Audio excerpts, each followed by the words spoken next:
Well, good morning, all. This is Patricia, and I am traveling for history. I have a new book recommendation for you, and that is Ghosts of the Orphanage. I think that's fairly clear. Written by Christine Keneally, and I listened to it on audible.com, so it's narrated by Jody Harris. The book is unabridged and ran for 13 hours and 18 minutes. On one hand, I'm surprised it was that long, and on the other, well, I'm not surprised. Let me tell you, so the full title is Ghosts of the Orphanage, A Story of Mysterious Deaths, A Conspiracy of Silence, and a Search for Justice. So I'll read to you the description, and then let's talk about this thing. The shocking, quote, the shocking secret history of 20th century orphanages, which for decades hid violence, abuse, and deaths within their walls. For much of the 20th century, a series of terrible events, abuse, both physical and psychological, and even deaths, took place inside orphanages. The survivors have been trying to tell their astonishing stories for a long time, but disbelief, secrecy, and trauma have kept them from breaking through. For 10 years, Christine Keneally has been on a quest to uncover the harrowing truth. Centering her story on St. Joseph's, a Catholic orphanage in Vermont, Keneally has written a stunning account of a series of crimes and abuses. But her work is not confined to one place. Following clues that take her into the darkened corners of several institutions across the globe, she finds a trail of terrifying stories and a courageous group of survivors who are seeking justice. Ghost of the Orphanage is an incredible true crime story and a reckoning with a past that has stayed buried for too long with tragic consequences.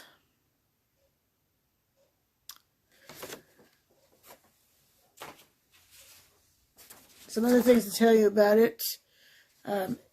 Audible released it on March 21, 2023, so a really new book.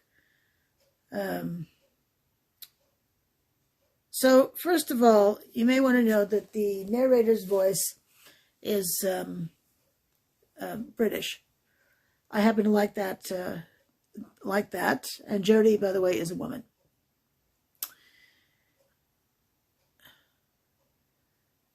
I have another video on St. Joseph's Orphanage, which I'll link to this one. Trigger warning. The book is about every type of abuse that you can think of. But let me tell you what they are so you don't have to.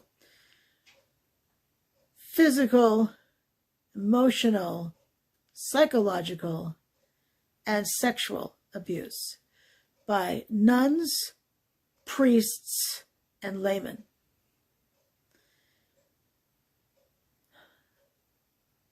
There were murders,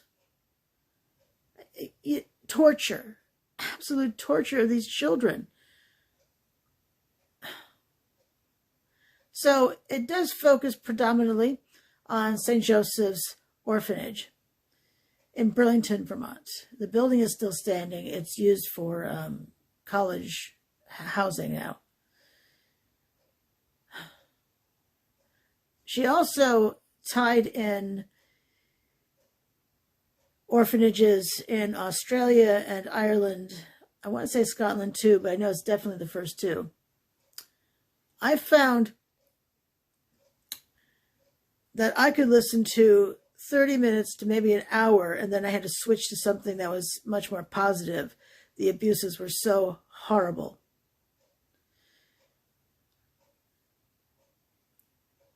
She had interviewed as many people as she could find who would be willing to tell their stories. It culminates in the court cases that started in the 1990s here in Vermont. And it was shocking, the outrage that came out. Yes, the abuses were absolutely shocking to me, and I suspect to anyone who isn't perhaps Catholic. The outrage was not against these nuns, priests, and even laymen who perpetrated these things, but actually against the survivors who are bringing these lawsuits. It's mind-boggling to me. Of course, I'm not religious at all, but wow. And I live in a predominantly Catholic area of Vermont. Mind-blowing. And of course, all those depositions, they had to recount every last detail. Oh my gosh, appalling. There were some, so trigger warning, I'm going to talk about at least one of the ways they were tortured. Typically in the attic, they actually had like a homemade electric chair. Yes, electric chair. And it wasn't just in St. Joseph's. It was in other orphanages around the world. And you know, what you may not know is, because I certainly didn't know this, was that a lot of the same orders, religious orders, went around the world and had orphanages, and they ran them. So that's why a lot of the same abuses would have been perpetrated. And you know, they operated with impunity. You know, governmental agencies either didn't oversee them because they were religious organizations, and who would believe that religious people would perpetrate evil? I mean, history doesn't tell us anything, right? The Inquisition in you know, Europe, the Inquisition. But hey,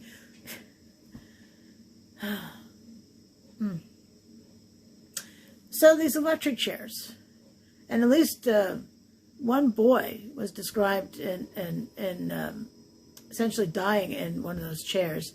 It was a slow. It's not like they were trying to kill them in these chairs necessarily. They were giving them jolts and making them hurt. It was more about pain. I mean, they would have these kids pick switches off the trees, which is actually reminiscent of my mother and her father. Her father would tell her to go pick a switch off the tree. She would pick the thinnest one, and of course that's the worst kind to pick. So these children had to pick switches off the tree so these nuns could whip them with them. They were beaten with rods. They would be forced to stay out in the cold. And here in Vermont, it gets blooming cold here, you know, well below zero, with wind chills that make it feel even worse. Snow and ice, it's you know, winter here is not pleasant. So they'd be forced to stay outside without proper clothing.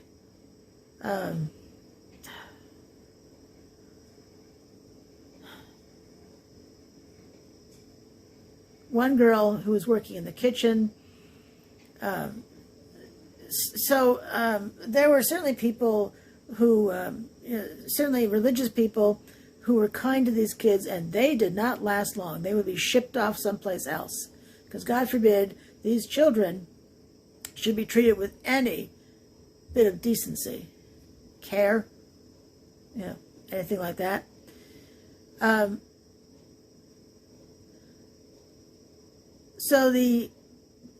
Oftentimes these people who were, there were other people who were not associated they were not clergy, or nuns. They weren't part of the religious order. They'd be working, say, in the kitchen and doing what they could to keep these kids safe. There was a nun who wanted this girl to clean a mixer, like a stand mixer, I'm guessing like an industrial sort of stand mixer, with the paddles moving, which hurt the child's hands, which was, of course, the entire point. After the nun left, the woman working in there in the kitchen had not only shown her how to turn it off, but then would unplug it, and then she could clean this this kitchen piece. Nun would come back in, turn that back on. There were stories of murders, certainly. So a popular one was to throw them from the top of the staircase, like the third or fourth floor, head first, down. And another boy was found, that would be girls or boys. There was a boy found tied to a tree in the wintertime in his pajamas overnight. He froze to death. Apparently was stiff as a board on top of it.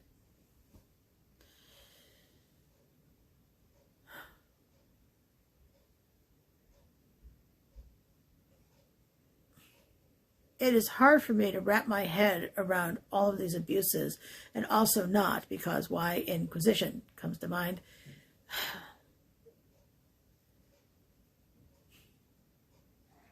It's a fascinating read, but be mindful that it may be difficult to read. There was one point, I will not share the reason for this, but there was one point where I was driving, listening, and I was gagging. In fact, I thought, that feeling where you're about to vomit? Yep, that. I actually had to pause it right there. And, oh my, I couldn't listen to another moment of that. Really, hideous. So the entire book is not about moments that will make you want to throw up, thankfully, but it is a disturbing story, and stories from all over the world. These people perpetrated things all over the world. Now, the diocese here in Burlington, refused to share information for these cases, and really dragged their feet and all that, offered pittances to the people who were bringing cases, of course, made them sign non-disclosure agreements.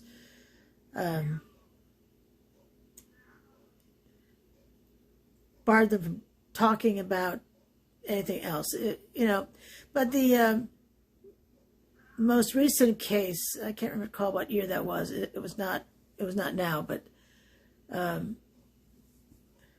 they settled for $900,000. So if the diocese really believed this did not happen, there is no way on earth they would have settled for $900,000. So take that for what it's worth. Do I recommend the book? I do. With the caveat again that this is a very difficult read. You need a strong stomach, stronger than mine, and I have a pretty strong stomach, but wow. But it's fascinating, the evil that people will perpetrate when they know there is no oversight. And even if there were oversight, who would believe that religious people would perpetrate such crimes against children? Children. Terrible. Absolutely horrible. And even though I've mentioned the Inquisition, it's still hard to wrap my head around it. even as a non-religious person. Just, just because they could didn't mean they should, right? Horrifying. And this was against boys, it was against girls of any age whatsoever. Stories about babies.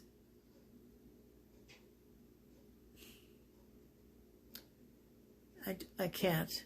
Just can't. But I do recommend it.